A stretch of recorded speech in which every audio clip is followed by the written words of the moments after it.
let's wrap it up. Put a bow on it. You've got things to do to get with the family, but we're going to go a lot longer today. So stick around if you guys want to continue to join us. We appreciate y'all pulling up. ESPN, our guy Bill Conley. Love Bill Conley. Great guy. I've actually had some back and forth conversations with him. He's fun. One day I'm going to convince him to come on the show. But he dropped his winter top, his spring actual top 25 returning production nationally.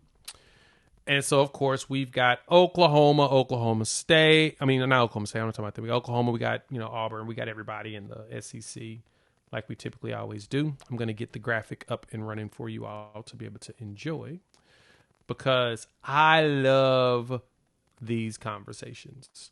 This is fun for me because we get to talk about who's going to think is going to be any good, who's not, etc. This bad boy does not want to fill up the way I want it to. So it's always good right about now. A bunch of rankings. Not like anything can happen between here and kickoff in August. So these rankings always entertain me.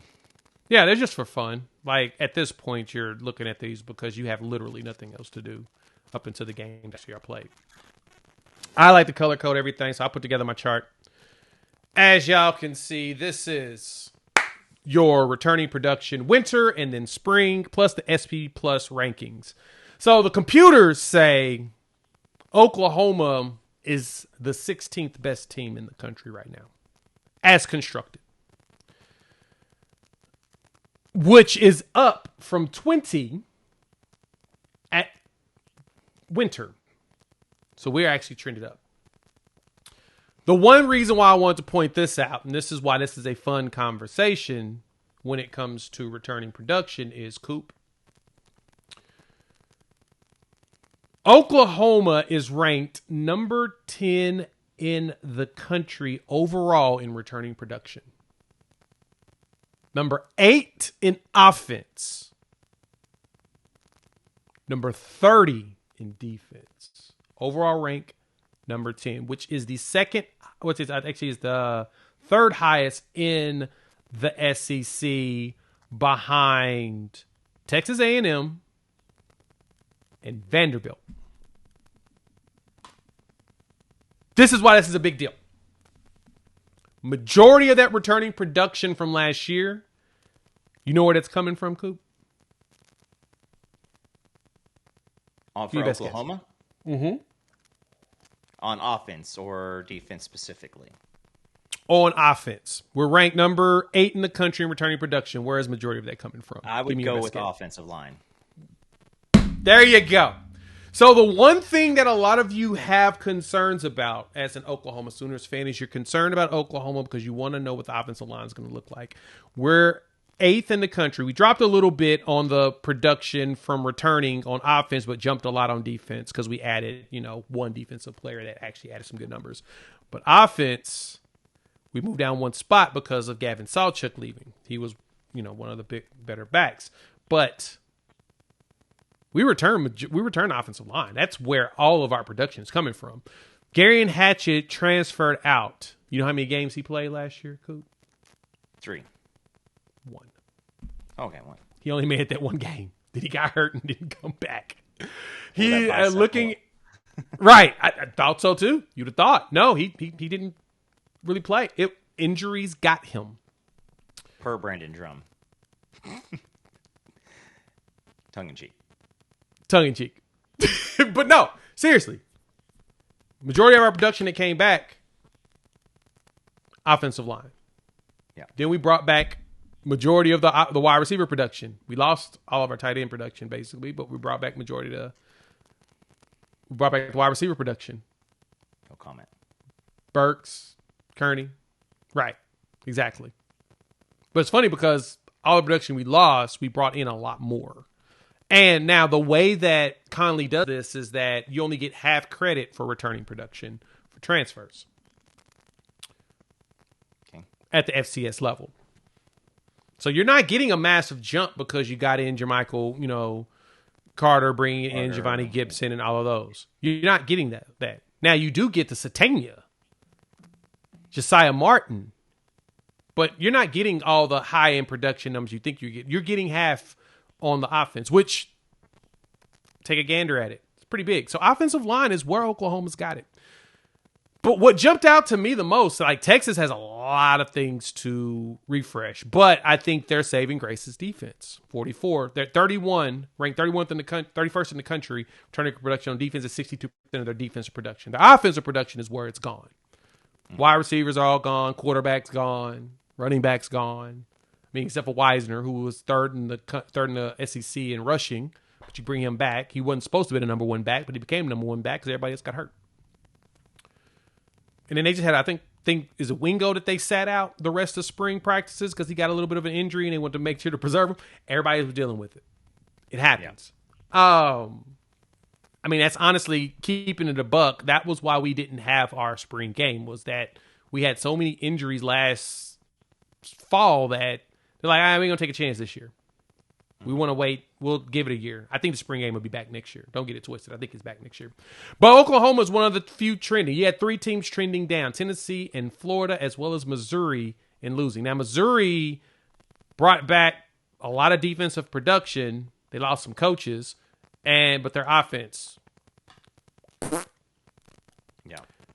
Oklahoma has a really good chance of shocking college football next year. Here's your sunshine pumping moment, folks. Bringing back this much production and a defense that only lost 2 big name players, really 2 big name players and some solid production, losing like Ethan Downs, Caden Wooler, Trace Ford, who are all really good contributors. And then, and then Danny, and then losing Danny, who was your leading tackler, and then losing Billy Bowman, who was one of your top playmakers and tacklers. That hurts. But you still got the vast majority of everybody else in there. And then you'll get an injured Gentry Williams back who looks like he's going to play. Eli will be back. Kendall Dobie will be back, who we both believe was probably the one piece that the minute we lost him, the defense started to see a slight decline. Coop, am I wrong for believing in this team? Am I wrong for sunshine pumping? I mean, first and foremost, when you look at this chart, what does the SEC have against the color green? Or they really don't have a single team in the color green, dog. Like, I don't get that. That is pretty wild. They don't like you Irishmen for some reason. Yeah. So I'll start with the offensive line for Oklahoma. You figured stuff out. The offensive line production, obviously, the last couple games, the season looked a lot better. Your offensive line could not. It was not fool's gold against Alabama. That was what you were capable of. I don't think the offensive line really had much to do with the LSU game and the fact that we lost that one. But my confidence in this is the offensive line. You didn't have week to week any stability until the end of the year, and early in the year, we still even persevered through that. Guys, Fasusi and Foje are it. They are the real damn deal. Legit. And they're not even factored into this, and that's why I am 100% buying into this offensive line.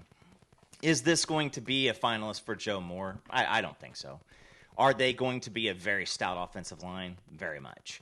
I think that as the season goes along, the key thing for Oklahoma is handle your business in this non-conference games and handle your business to the teams that you're supposed to go out and do some damage with, and get these guys actual real playing time to where they're getting in there and doing what they're supposed to be doing. I think the receiver production that you bring in on top of Mateer and Arbuckle, it's set up. I've brought it up also. You have 7 new starting quarterbacks that you're going to be facing with new guys, new systems, and I say it's different at Oklahoma because Arbuckle comes with John Mateer. He brings his quarterback with him. Situation with an Alabama, a Georgia, Texas is still the same. Ole Miss, you're going to be starting a new guy who is the next one up. Tennessee, you lose Nico, you bring in I can't remember where he came out of, but this is if you're looking at a lot of the pundits right now and a lot of the lines makers right now, it's all trending up for Oklahoma. And you're going to lean in on the fact that Arbuckle and Mateer have the capability of keeping things going as they were. And Yeah. Everybody who's saying, but can Mateer do it in the SEC? Like, is he going to put up the exact same numbers that he had at Washington State last year? I don't know. But if you're saying that he's going to come to Oklahoma and all of a sudden just be a poor quarterback, you're fooling yourself, and you're just grasping at straws because you watched Cam Ward go to Miami and win the damn Heisman and be in the Heisman conversation, that is, and then go number one overall. It was Miami, and he put up number on number on number, and a lot of their losses didn't really have a lot to do with Cam. A lot of their losses had to do with the defense, and so I fully believe that John Mateer and Arbuckle and this offensive line. With Ott coming in, you have everything set up in front of you. And if the offensive line just does an average job, this team gains 2 to 3 wins. Now you also have the defense. And Jay, correct me if I'm wrong. I said at the beginning of the season last year, I said the guys behind the starters are better talented. They are more athletic. They are more explosive. These are guys who weren't reclamation projects that were corrected by Brent Venables, but recruited by Lincoln Riley and Speed D. Now these are Brent Venables guys. These are the transfers that you've brought in. Your strength is going to be your defensive line. And I can tell you this. If your strength is your defensive line, Jay, you are automatically much better at defense than if it's not one of your strengths. A lot of people are worried about the outside. The defensive back room is the one where a lot of people say, like, that needs to stay healthy. And I think that is going to be the key. That could be the difference between winning 8 games and 10 games for this team is how healthy the defensive backs can stay. But I really don't think that there is a weakness on the defense. I really don't think that there are any weaknesses on the offense. I think that there are several questions. Yeah.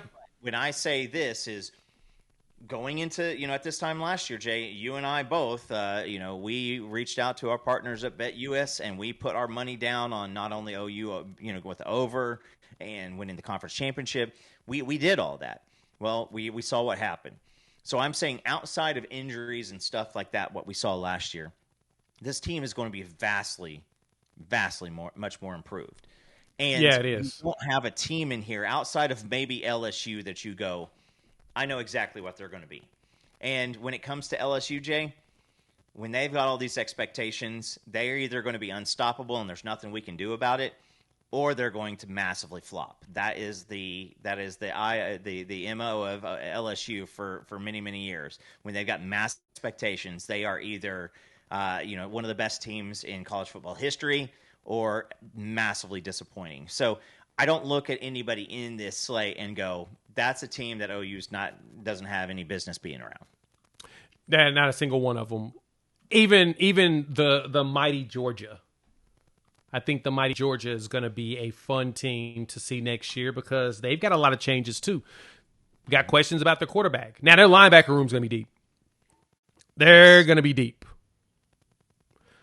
They're going to be really deep there. Defense should be as solid as Georgia typically is, but the offense, we've got questions. Like, we don't know about the running back room. We don't know about we don't know about wide receivers right now.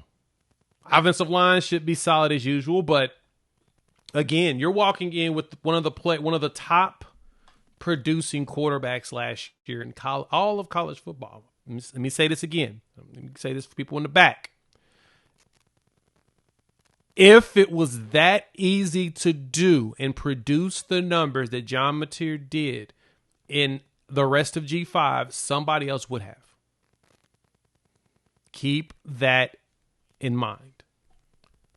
The numbers that he put up last year were some of the best in all of college football. He's one of 2 guys coming into this year who accounted for 40-plus touchdowns. One of two. One of two.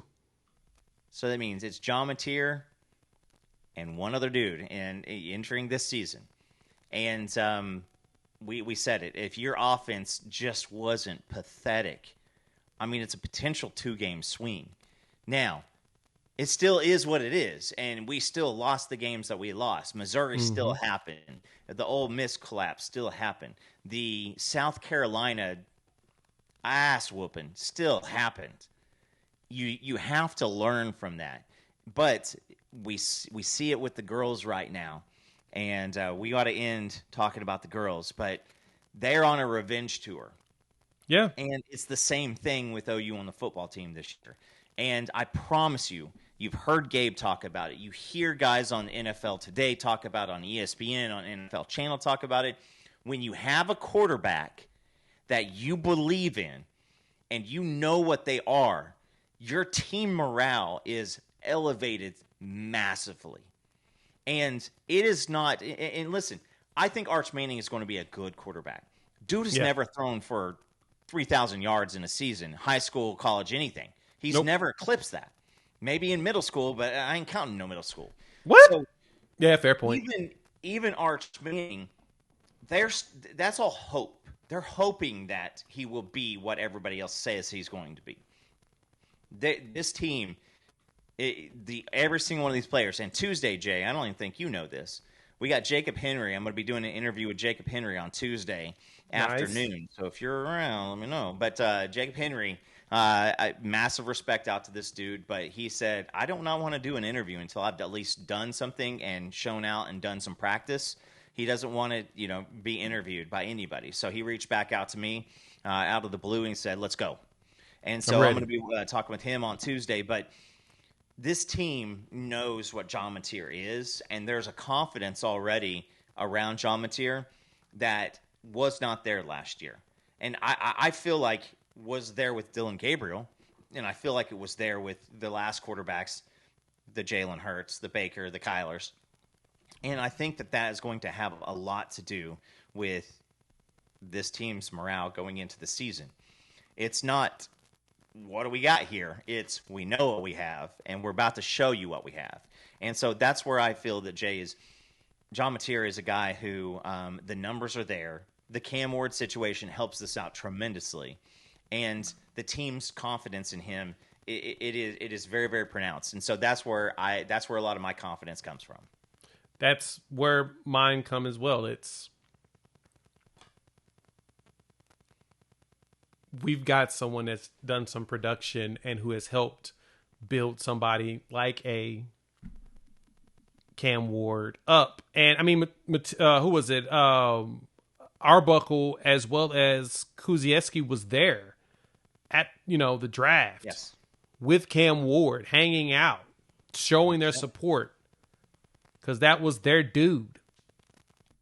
And I promise you this, Sooner Cowboys, that is the most positive thing I've seen you say in quite a long time. Are you okay? But, you okay, Sooner Cowboy? I don't know. Maybe he's scared of the storms, but OU does need to play complementary football. We have moved from competitive. Sooner Cowboy, you all right? But we've moved from that to now you have an offense and you have a defense. And you're right, 100%. That defense threw the Weekend of Bernie's offense on its back and just carried its dead ass throughout the whole season, except for the outer body experience against Alabama. It absolutely did that. And I just 100% feel you also have some of the toughest games coming here. Now, I do have Alabama. How does Kalen DeBoer do with a quarterback who he can coach and proceed with like he did at Washington?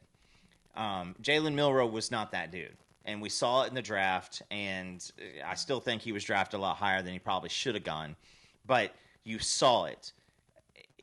You're going to see an Alabama team who I think is going to be better than last year, but may have a same record or worse, because I still think that Nick Saban effect and you not wanting to be the first team under Nick Saban that didn't live up to those expectations, now that benchmark is no longer there. Now you've got DeBoer, and we heard a lot of craziness about that, and I know that we've talked about this ad nauseum, but they're the one team that I'm really, really interested to see how this season turns out. And I'm not going to get all excited about Alabama in week 1 or week 2. I want to see what happens 3 or 4 games deep in the conference schedule. And that's the exact same situation that people are going to do with Oklahoma. It does not matter if we come out, we beat the hell out of Illinois State, and we take it to Michigan, and we go through non-conference in Auburn, and it's going to say, what do you do against Texas? What do you do against Ole Miss? What do you do against Alabama, LSU? Those are going to be the big deals. Is nobody's going to, if this team rolls out a 5-0, there's still going to be a lot of people going, yeah, but. So you're going to need to do it. And so if you are an OU fan and you're going, hey, listen, I know that two games in after we beat Michigan, everybody's going to put us at the top. No, it's not going to go that way, because I think the Michigan game is going to get really, really propped up. But then I think I am very, very confident against this Michigan team.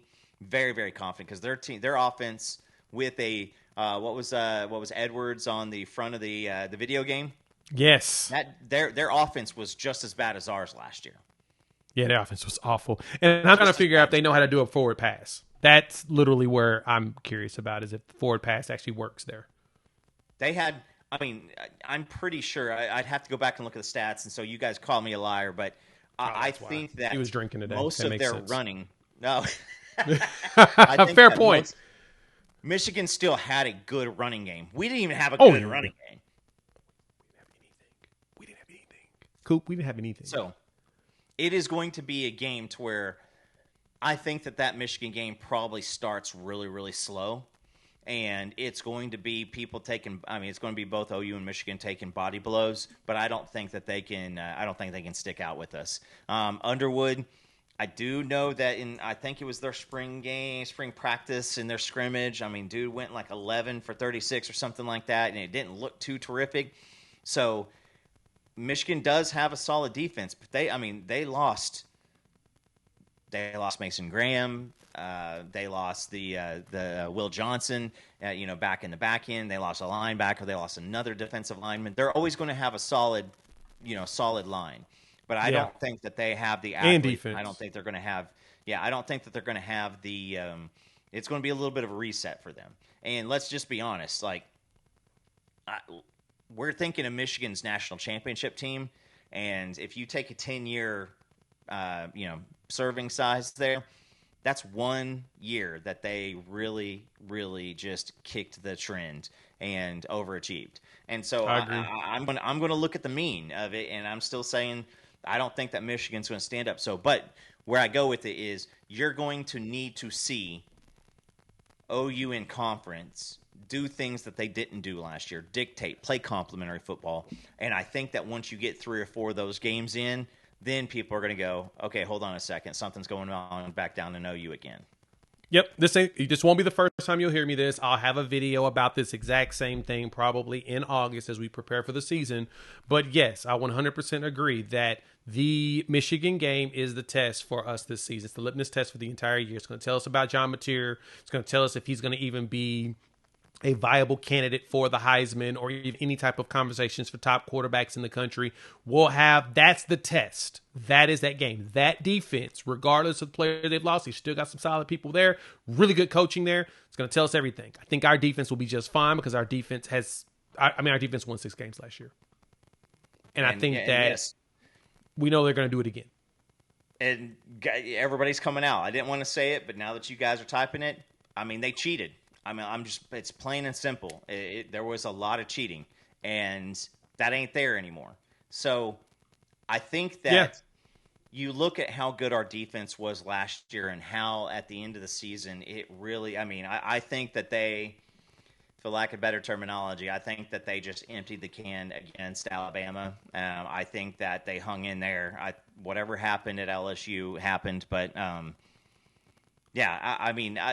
the defense definitely struggled at the end of the season because they did have old Bernie on his back carrying through the whole season, and that's not something they're going to have to do. Now, is there going to be a game to where Tier and the offense don't have the success as they do in the other games, and the defense is going to have to step up? Sure.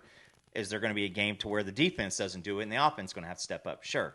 Yep. But I think that this year we actually have the facilities to do it on both sides of the ball. We do. We have it. We have that, and I think that that's going to be – I think we'll have the capability. So when you look at the production here and looking through all of it, I think it's going to be another good one, Coop. I think we'll be fine going into it. I think Missouri's going to be more interesting to me than anybody. I want to see if their defense is still going to be any good. South Carolina losing a lot of defenders, bringing in some players, but losing a lot of defenders. I mean, Dylan Stewart's going to be a problem, but how about the rest of that secondary? Who they had some good players drafted this past year. It's going to be fun. Tennessee, man. Look, I like Joey Aguilar. I've heard me profess that. I like him. I think he may actually be a better fit for Heupel's system, but it won't be this year. It'll be next year because their running game is where the question is. That's a running team, and it ain't going to look all that good. And Ole Miss, I don't care what y'all say, dog. They had one of they were loaded up so much from the portal. Biggest portal winners, top players. And they still couldn't get it done. Keep that in mind, folks. Some teams will go out there and do all kinds of crazy-ish and still fumble the bag. All right.